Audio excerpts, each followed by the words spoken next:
Okay, up next we have Jack Ingram, the Iron Man, 5-time NASCAR champion, and probably considered the greatest all-time short track driver. 300 wins in NASCAR.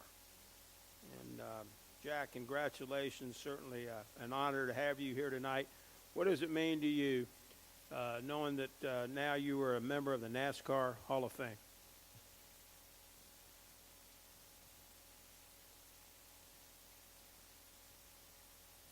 What does it mean here tonight for you to be inducted into the NASCAR Hall of Fame? What does it mean tonight for you to be inducted into the NASCAR Hall of Fame?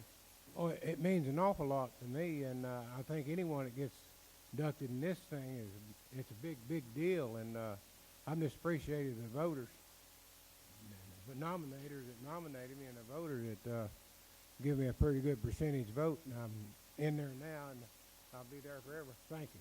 You're welcome. Take a couple questions. We'll take one right here, go to Mike, and then we'll go to Stan, end with David. Go ahead right here. Damian Sordelet with the Lynchburg News in Advance right here, Mr. Ingram. You got to speak up. All right, I'll speak up as loud as I can. First off, congratulations on the induction. Wanted to ask you about your short track background and all those races you would race in a week and the passion that you had for the short track community that seems to be dwindling now with the cost of these new cars going up, and what it means for you to kind of be the short track pioneer, or one of the few short track pioneers who are in the Hall of Fame today. I can't hear very well, and I didn't hear half everything you said. But I got to say this. I didn't get credit for nothing hardly that I've done in most of this news media and the TV people and everybody. They want to talk about Mark Martin beating my record. Now, I was 45 years old when they were talking about that record. They think I dropped out of the sky at 45 and started racing. I won 317 NASCAR point races. I've got record books, and they got most of it out of the NASCAR record book.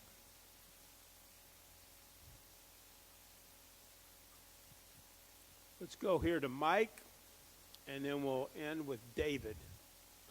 I'll do my best to talk loud for you, Mr. Ingram. Mike Neff from FrontStretch.com. We're talking about short track prowess. Most of the fans in the Midwest seem to think that Dick Trickle was the greatest short track driver of all time.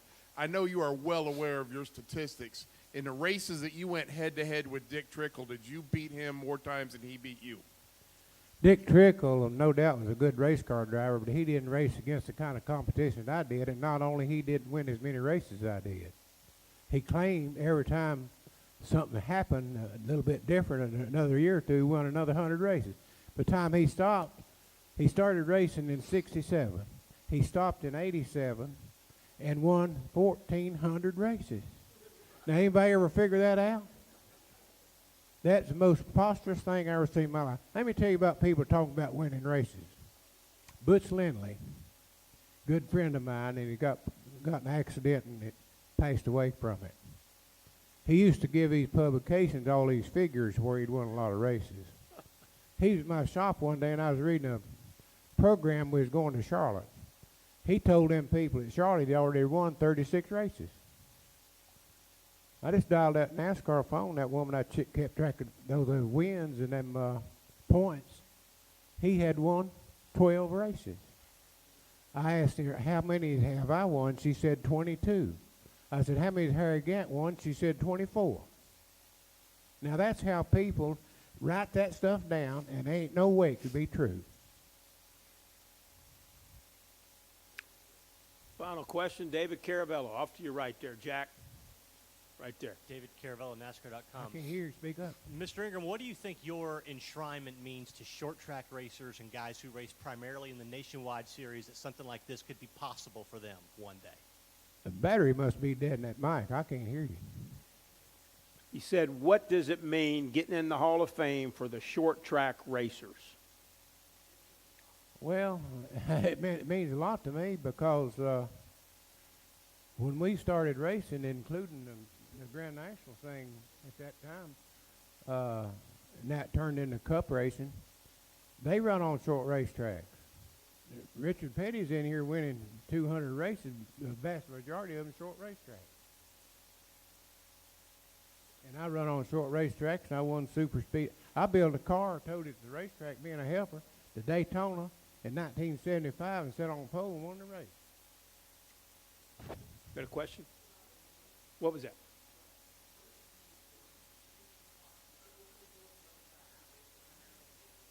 Gotcha.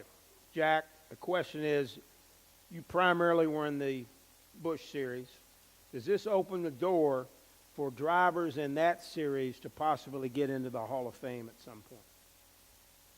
No, because none of them stays in it long enough to accomplish anything. And they drive for huge race teams primarily, huge backing, and every once in a while one of them will make it. But I don't think that anyone could ever get in this Hall of Fame driving in the Busch Series the way I did it anyway.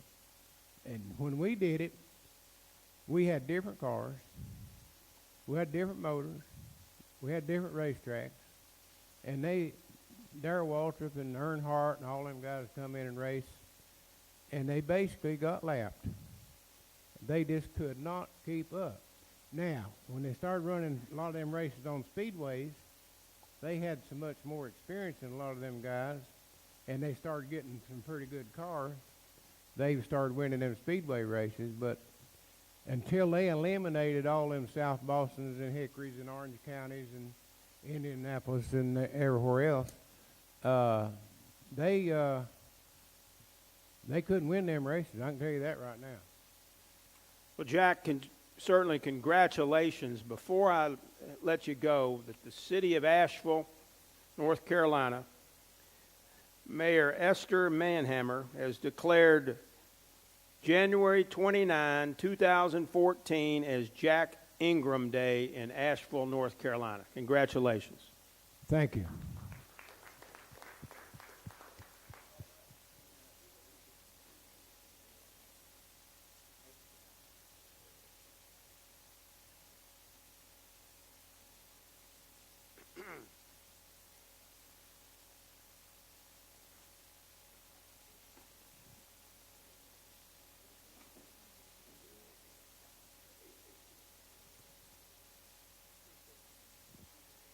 Thank you, Jack.